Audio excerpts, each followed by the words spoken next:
So, doom scrolling again, I see. How's that Trump train coming, genocide lover? Well, again, I'm not a genocide lover for one, and Trump just crowned himself king on his Twitter, and Time magazine just put a picture to it. So, well, you voted for Harris, so. Wait, you're not still proud that you voted for Harris, right? Yep, I did what I had to do with what I had in front of me. Yeah, well, you get what you deserve, I guess. Yeah, because you say so, huh? Dude, just give it up already. You know Harris would have been just as bad as Trump on any given day. No, no, no, no. You do not get to just pull knowledge from out of the multiverse where things went differently. Information that you could not possibly know. Let alone use in any kind of certainty here. Based on the evidence we had, she was clearly the better choice all around. When Trump says something horrible, we believe immediately because in his past of doing horrible things. But if Harris doesn't say something horrible enough, then apparently we all have to assume that she's lying so that her horribleness can match the evil Kamala Harris that's in our head. He must be telling the truth because he said horrible things. She must be lying because she didn't say things horrible enough. Even when that horribleness you believe in has no basis in anything she's actually said or done. I mean, clearly, she would have also put out everyone in the West Bank and put a Trump hotel on their gravestones, right? Right? She would have done that. Look, I get it. You need to have Kamala Harris be just as bad as Trump. If there is a reasonable argument that she isn't as bad as Trump is, then you messed up. You messed up. And then tragically, you lose that precious moral high ground we all know is so important to you. Well, if that's the case, then Harris should have listened to us, the Palestinians, and everyone else who supported them. She'd be in the White House right now. Or she would have lost harder. What did I just say about pulling knowledge out of the multiverse? You have no way to show that listening to protest voters would have resulted in a victory. And listen to who? You? People that we can't guarantee would have voted anyway. Based on previous election cycles, there's not a lot of hope that you'll get off your behind and actually vote. Politicians campaign to gain or stay in power. To do that, they need voters. When it comes to which voters, you look and see who's more likely to show up, and the conservatives and older demographics are far more consistent than others. So that's who they're going to appeal to. The Overton window is so far to the right anymore that they have to do the math on whether appealing to someone on the left will lose them voters on the right. We've had historic turnout in the last few elections, and over a third of possible voters still stayed home. And we don't know what's going to bring them out. Many people just don't want to be involved at all. I got 3 scenarios for you. 1, they appeal to you, but by doing so, they make a current probable voter stay home. Number 2, they appeal to you, but then they make a voter vote for the other guy. Number 3, they appeal to you and they don't lose a vote. +1. Yay! They actually gain a vote. Notice how only one of those scenarios they actually gain a voter. And again, how do they know you'll even vote when the time comes if you haven't voted before? Will you find some other BS reason to stay home? Maybe it's kind of makes their appeal kind of pointless when you do. You don't vote. You're too risky. If you think there's a leviathan of left-leaning voters, start your own party and run with it. And the reason you don't is because you know there's not enough of you. Look, if we can't get them to listen to us now when we can hurt them the most, then when? When can we make them listen to us? This is where we have our most leverage. Literally any other time when you are not also hurting everyone else at the same time. You're not just hurting the Dem Party, you're hurting all of us. Protest, picket, send emails, call your representatives, build a coalition, go nuts. If you can get enough people to show that they care about what you're selling, the politicians will come to you. You can do all these things when we are not fighting for our very existence as a country and for our livelihoods as individuals. Democrats have historically been the only party to really change positions on anything for the better. A Dem president signed the Civil Rights Act. Clinton, for all his faults, balanced the budget, and gave us a budget surplus at the end of his term. Obama gave us what he could with the ACA, helped pass the Dodd-Frank regulations, helped get gay marriage passed legally, even though he apparently needed Biden to talk him into it. If you can show that your cause is worth a damn, politicians will come to you to get the voters you're encouraging. Well, then Harris should have supported the Palestinians sooner and gotten those voters. Stopping the genocide was a pretty popular concept. You're right. She should have. But she didn't. She was still the better option all around compared to Trump. And we can't even know for certain that it would have won her the election. Would losing AIPAC money cost her the election by having so much fewer funds? Would she have lost Jewish voters by supporting the Palestinians? The conservative Dems they were courting were supportive more of Israel. Who knows? The math just wasn't as clear as we wanted it to be. Yeah, and how did appealing to conservatives work out? Palling around and showing off the likes of Dick Cheney, Mr. Iraq War. You're right. That messaging sucked. They were going for, hey, even Dick Cheney thinks Trump was a bad idea, without remembering how unpopular Dick Cheney was. That was a stupid move. No way around it. So what? You're just like all the rest of me. We can't just hold Harris accountable for anything? Absolutely. But as I stated earlier, your timing is absolute shit. If it looks like you need to demolish a bridge to rebuild it for the better safety, make sure that you, and this is the important part here, are not still standing on the bridge. But since you are going to continue to do it anyway, you can't just ignore that the only other bridge you have is more disastrous than the one you're standing on to demolish. Trump is guilty of everything Harris has done and more, but you refuse to hold him accountable. You think no one notices you don't pick on Republicans? You pick on the Democrats saying, well, they're supposed to be my party. They're supposed to be the good guys. Everybody on the outside knows you're picking on the easier target. You think we're stupid? You think no one notices that the party you're not criticizing also just so happens to be the ones that will at least yell at you, if not beat the hell up and shoot you? I mean, Trump has tried it before. Well, then why aren't you mad at Jill Stein voters, RFK voters, Republican voters? They're the ones that voted for Trump. Blame them. You know what? I must be magical. Because I can do all of that and blame you for at the same time. I can hold multiple people accountable for their actions at the same time because, believe it or not, you are responsible for your actions just as much as everybody else is on their own. Biden's responsible for trying to enter the election and for not dropping out sooner. The Dem Party is responsible for keeping him in and then kicking him out when it was convenient for them. Kamala Harris is responsible for her positions on Gaza and everything else. Someone else doing worse things does not excuse you from doing bad things. You are just the one I'm standing here with. And we know why Republicans voted for Trump. They want power, plain and simple. They aren't interested in doing the right thing because they believe that gaining power is the right thing. It makes things easier for them, it makes things safer for them. They aren't interested in empathy. They just want to be able to tell and force us into what they think the right thing is, and use that to force the country into whatever shape is most convenient for them. You can't logic, or empathize for that matter, someone out of a position they didn't logic themselves into or empathize themselves into. And Jill Stein and RFK voters, they're no different than you or anyone who stayed home. They didn't actually do anything either. When the consequences of your actions are completely indistinguishable from having done nothing at all, then you did nothing at all. And as far as I'm concerned, you're all in the same boat. Jill Stein, she's long been assumed to just be a spoiler candidate for Harris. Her campaign manager basically just came out and said their preferred goal was getting Trump elected, and nobody even knows what she even does between elections. She just shows up every 4 years like a cicada, grifts for money, and then disappears again. If actions speak louder than words, she is pretty darn quiet. And RFK Jr.? There are over 350 million people in this country, and the number of people that worm-brained idiot can get killed matches in a weekend what's happened in the entirety of Gaza if he gets his way. And you can take that third-party candidate statement seriously like you can with the two major parties.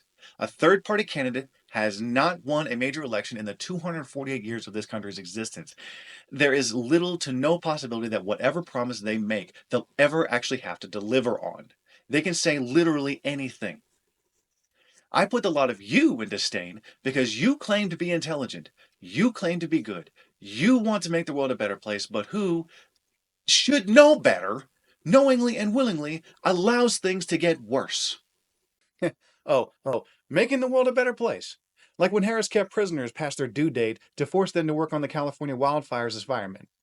Arresting and jailing people of color for marijuana. Or how about denying death row inmates potentially life-saving DNA tests that could have exonerated them? That Kamala Harris? When it comes to the prison inmates, she said she learned about that whole situation the same way we did, through the papers. Whether or not she's telling the truth, who knows? Because the two options are neither of which are good. Either she was completely unaware of what her inferiors were doing, or she intentionally kept them past their due dates. You'd have to make your own conclusions there on what she knew and when she knew it.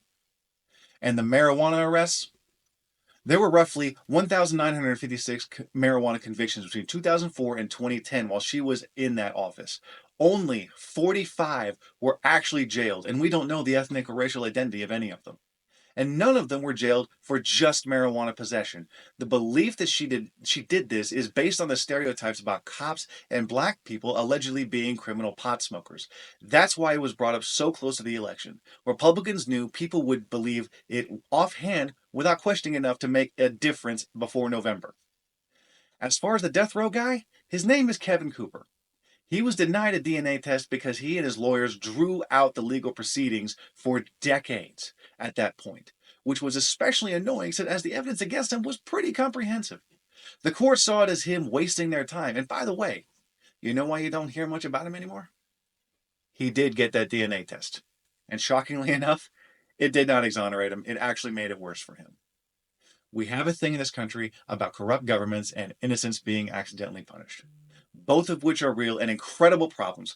The problem is that this leads to people to act and believe that everyone who could be innocent is innocent.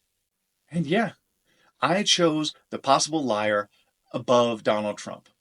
I want the candidate that feels some semblance of shame. Donald Trump was horrible to begin with. He is an unrestricted and unapologetic evil that, like you, doesn't care what anyone thinks and just does whatever he wants like a toddler. Call him out on something and he's just going to double down on whatever it is he got called out on. A person who lies, though, they have something to hide. They can be exposed. They feel something resembling shame. That means they can be moved so that they aren't exposed. Under normal conditions, heck no. This person would be an instant no. But when the opposition is an unapologetically vile donkey like Trump, I'm going to take the liar.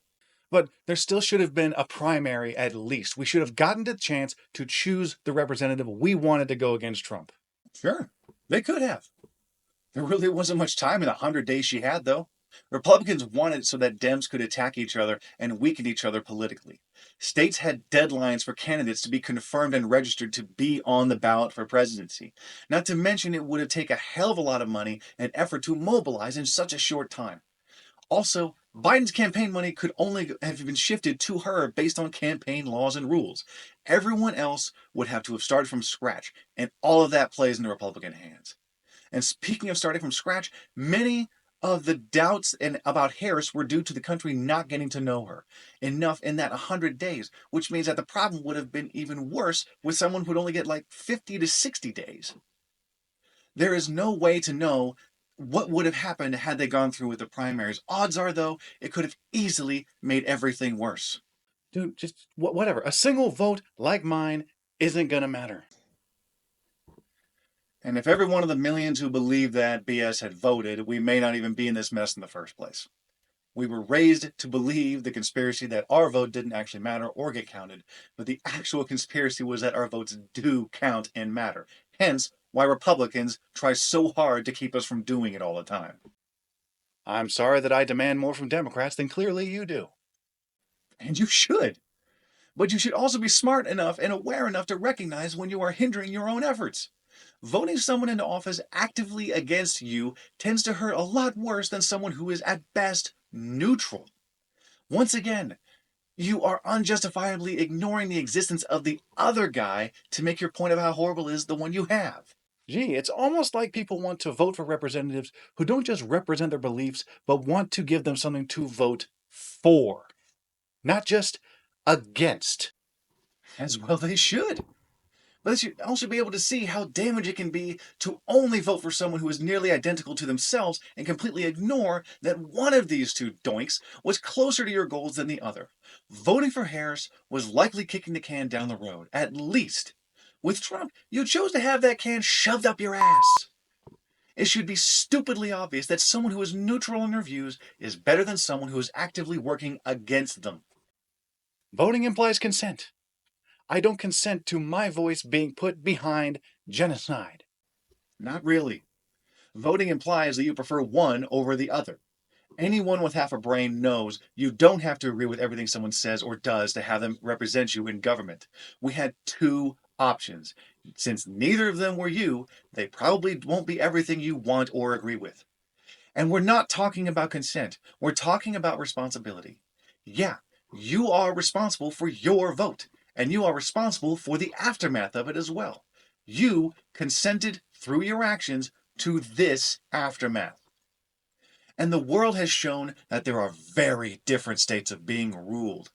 I prefer the one that doesn't get as many people killed through foreign policy and archaic healthcare plans domestically. We can probably have quite a long conversation on whether or not those who live under a dictatorship consent to that rule even though they participate in it. Whatever. My views weren't even on the ballot anyway. Why should I care?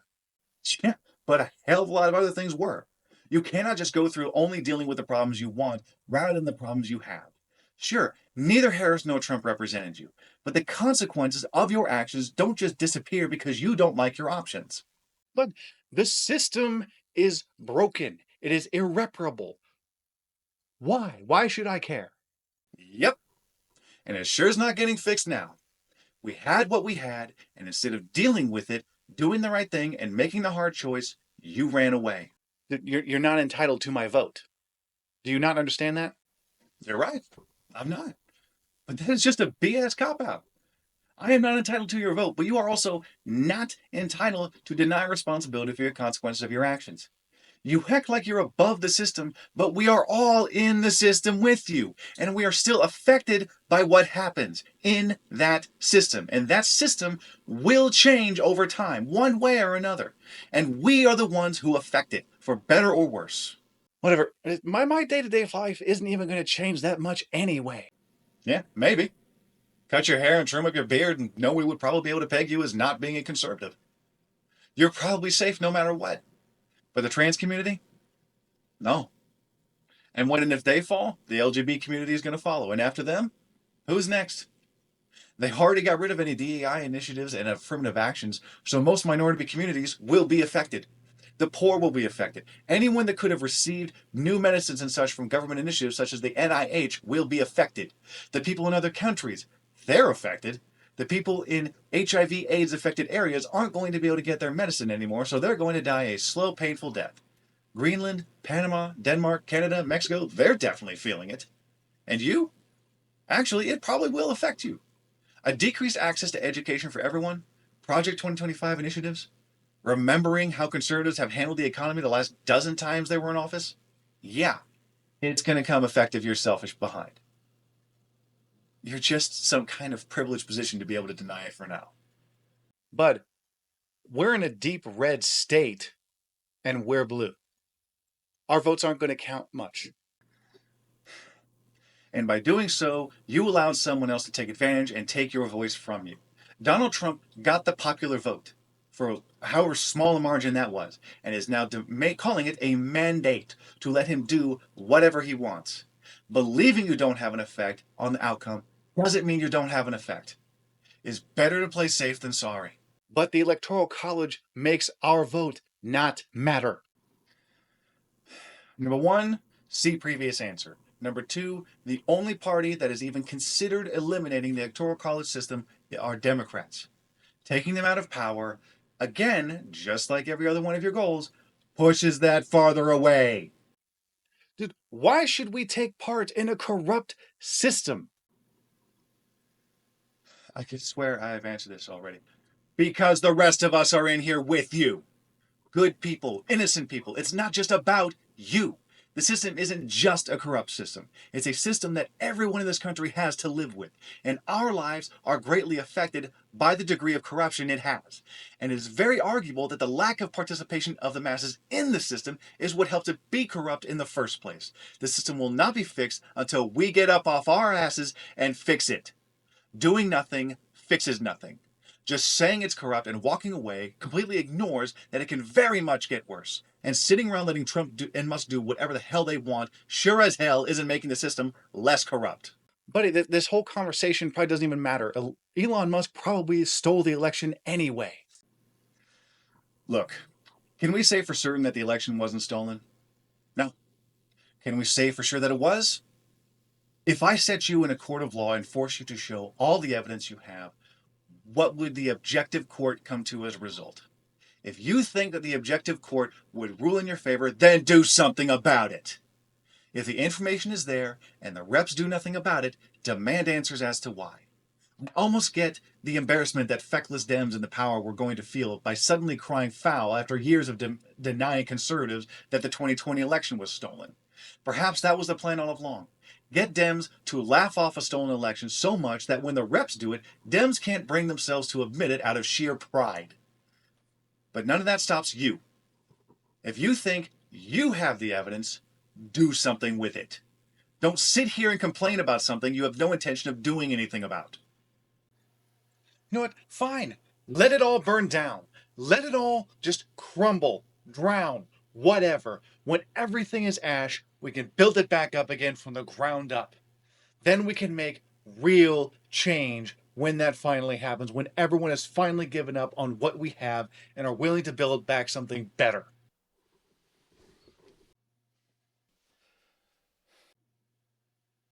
How very sociopathic of you.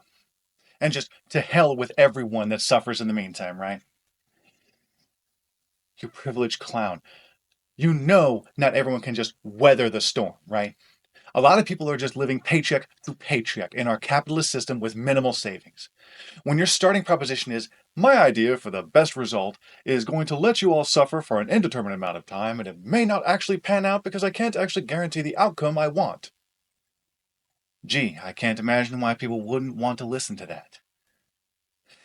People are not just pawns for you to sacrifice for a win. My kids are not chess pieces. They are people with lives to live. You don't get to just decide who is an acceptable loss for your goals like Harris and Trump treat Palestinians. Dude, whatever. My moral compass compelled me not to vote. I couldn't support it. Your moral compass sucks. You are representing the world that you are trying to create. If this is the kind of crap your morality, principles, and ideals, or whatever you want to call them, result in, you need a better set. Morals, principles, and ideals, these are things that are supposed to make the world a better place. If this is acceptable to you, this is what you find to be okay, when there was a reasonably better option, we can do without it. You can keep them. I mean, your actions clearly aren't good based on the consequences. Based on the information we had, she was clearly the better candidate. It's clearly an immoral action to knowingly and willingly allow things to get worse by electing him, and good people don't just knowingly and willingly let things get worse. Under what moral framework are you even working under here? Staying a good person and not participating in a genocide? You didn't do anything. You allowed things to happen without you. When there are two possible results and you don't take a side, you allowed and consented to the results happening without you. Answer me a question or two. How do you hold people morally accountable for something beyond their control? Kamala Harris was the face of hesitant genocide, while Trump represented enthusiastic genocide. Either way, it was genocide. And again, third-party statements are very difficult to trust since they'll never have to actually deliver on them. At best, Gaza was going to be just as effed under her as it would have been under him. At worst, it is far worse off than what they would have been under Kamala Harris. You treat Palestinians the same way conservatives do fetuses. The Palestinians aren't really here to speak up for themselves. We have people here with relatives there, but they're also already backtracking on their vote for Trump. So you can apply any kind of moral worth to them that you want. You know us, though. You can justify treating us like crap. You can treat them as being worth more than the rest of us because you have simplified their condition in your mind as being these inherently innocent people devoid of individuality or autonomy that would obfuscate their innocence.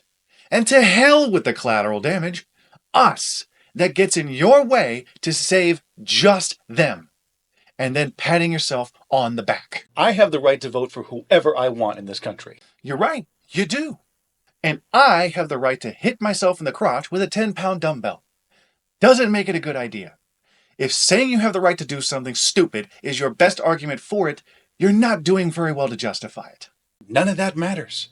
I know I did the right thing. Did you? Are you sure? I'm not. Let's do a little thought experiment, can we? Let's agree on two things. One, Kamala Harris was going to continue the policies that Biden had already laid out. And number two, both Harris and Trump were going to continue the genocide in some way, shape, or form. The only difference was how. Correct? Sure. Okay, so this line represents the minimum amount of suffering there was always going to be. Harris was going to continue Biden's position and Trump was going to at least be just as bad. So we can compare how much suffering was going on under Biden compared to actual now. Well, let's start adding things. Trump undid what little Biden did to limit what kinds of munitions could be sold to Israel. Now, Israel has access to larger bombs and other munitions to use on Gaza. So technically, there's already more room for suffering, just in Palestine already. Now we add that Palestinians are no longer allowed back in Gaza. They don't even get to keep the rubble their homes are now in. They are now part of a modern-day trail of tears with nowhere to go. That was never stated by Harris. So we can assume that she would not do this.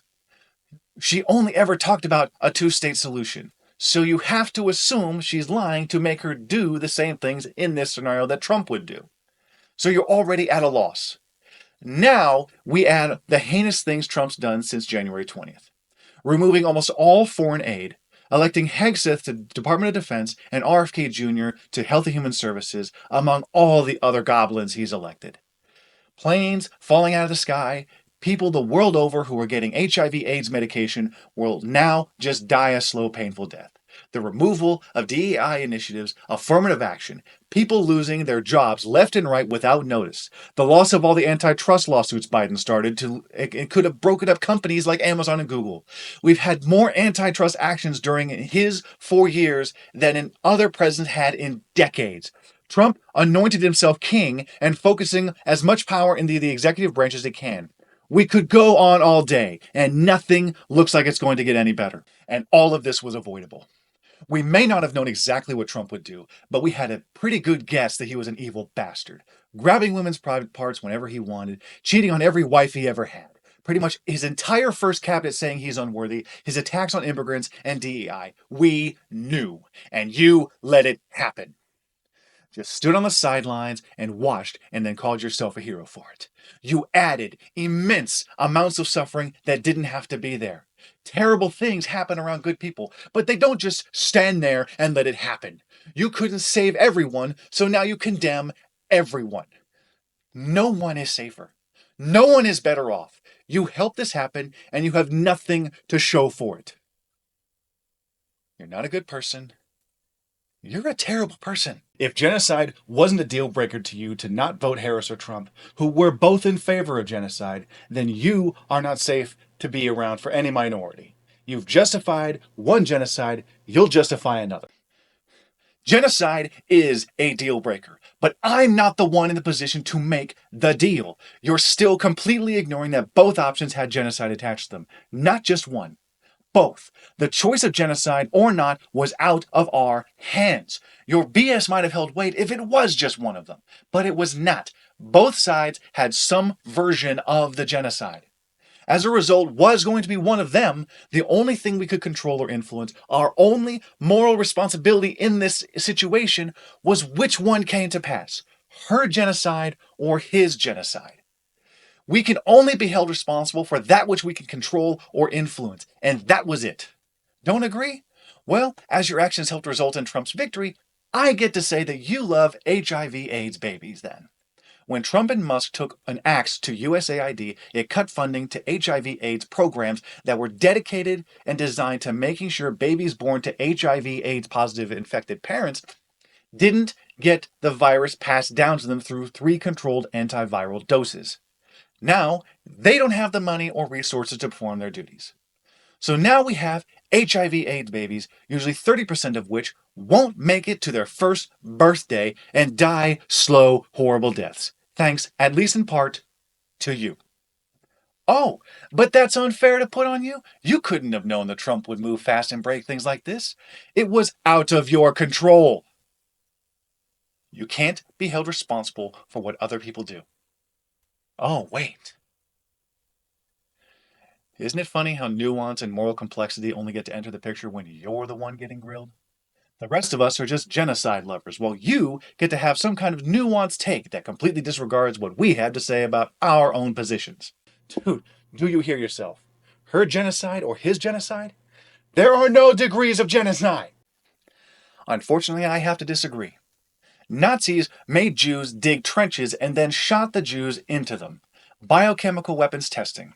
Surgical experimentation, like cutting open a set of twins and sewing them together to see if they would heal together.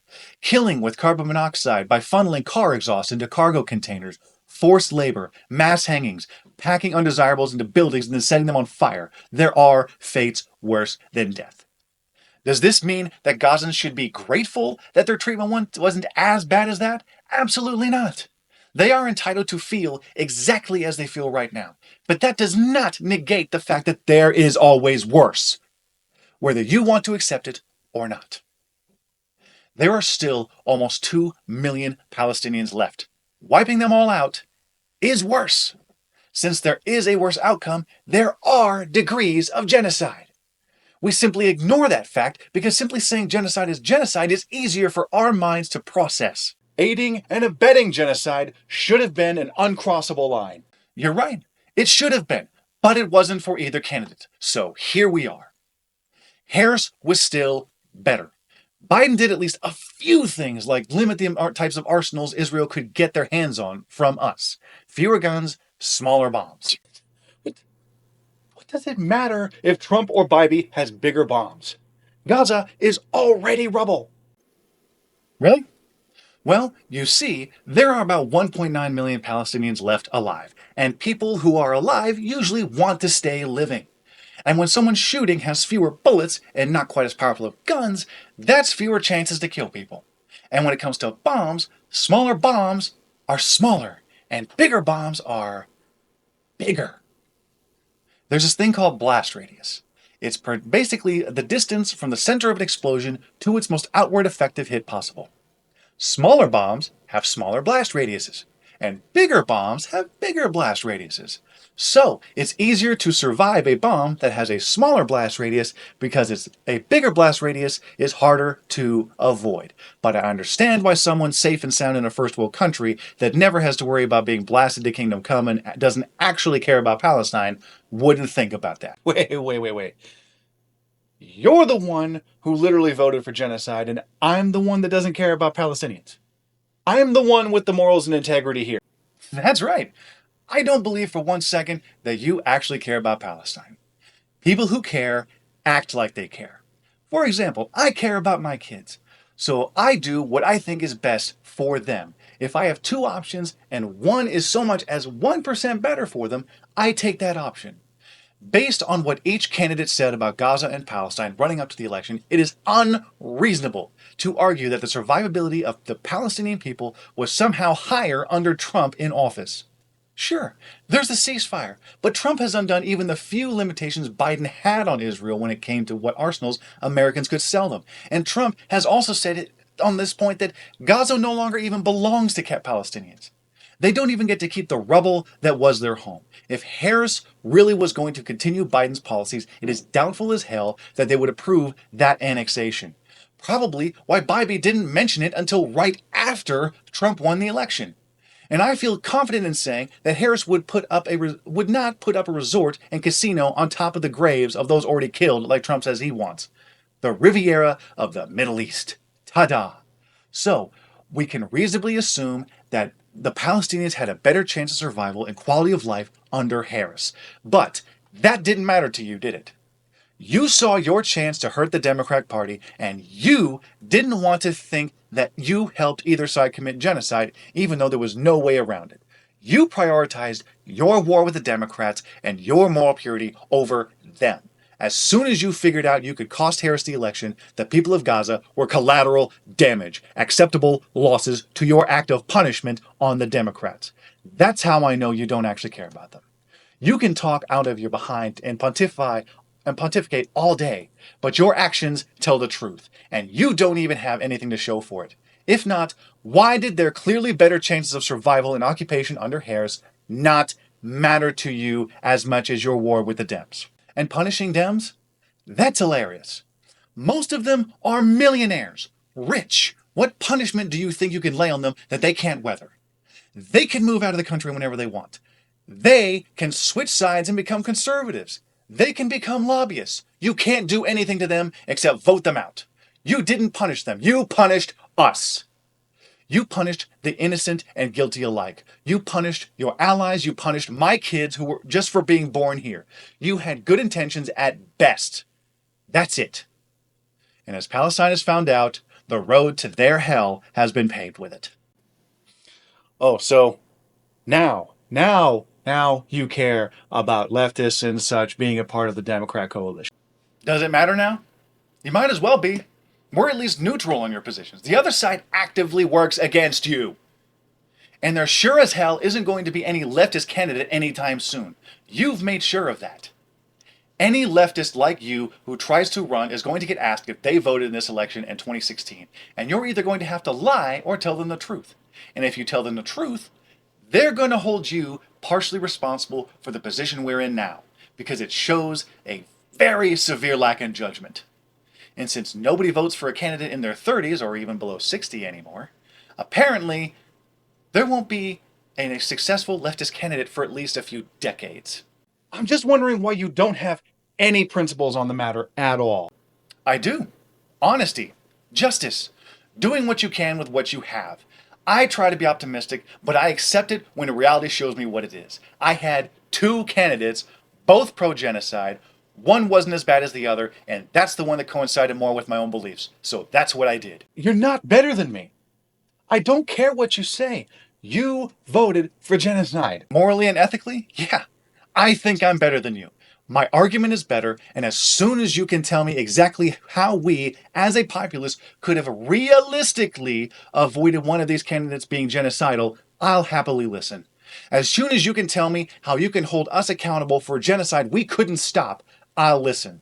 Till then, yeah, I'm a better person than you. I don't really care what you think about it. You'll never change. You're no better than the red hats. You're just BLUE MAGA. Then give me a reason to change. Actually show me how I was wrong. But you don't do that, do you?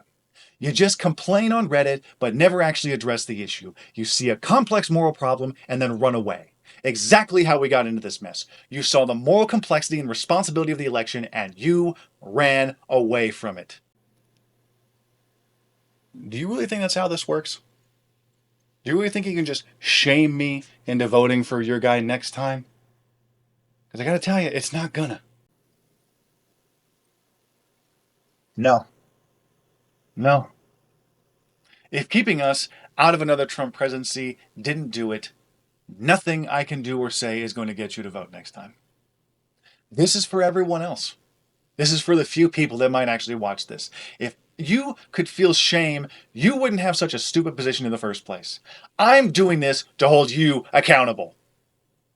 You demand accountability from Dems, from Harris, from Biden, from Trump, but never you. You effed up just as much as everyone else. And I'm going to make sure you know it too. Because people like you have done this to us twice now. We may not be able to survive a third time if there even is one. You know what I think? I'll never be able to prove this, but I think people like you were naive and assumed Trump couldn't win. that he didn't stand a chance. I think you wanted those of us who would vote to save you from a Trump presidency so you wouldn't have to get your precious, morally pure hands dirty. And then, after Harris won, you'd get to hold over our heads that we helped with the genocide. You get to have your cake and eat it too. Frankly, you're doing it anyway, really. Many of you are already acting like you won even though we all lost. The truth is that no matter what is about to come out of your mouth, there are three people who benefited from what you've done. It wasn't the Palestinians. It was not the LGBTQ plus community, and not minorities, not the United States as a whole. Netanyahu, Trump, and you. That's it. You chose performative morality over doing the actual right thing and making the hard choice.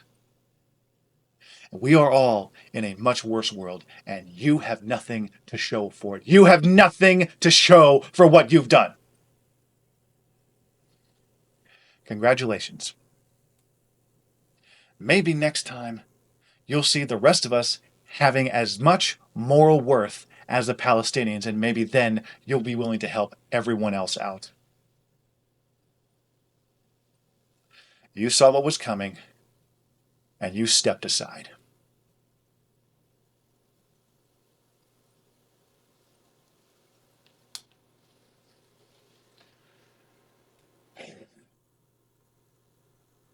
And now we have to try and do better.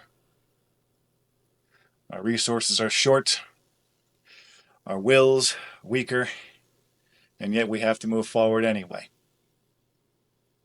And we're gonna, one way or another.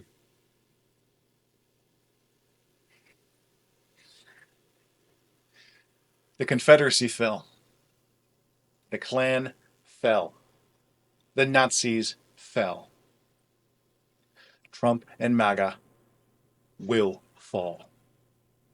But it's not going to happen without us. The mistake that we made was believing that the arc of the universe bent towards justice all by itself. We don't have the luxury to believe that anymore. It's time to start bending. See you out there.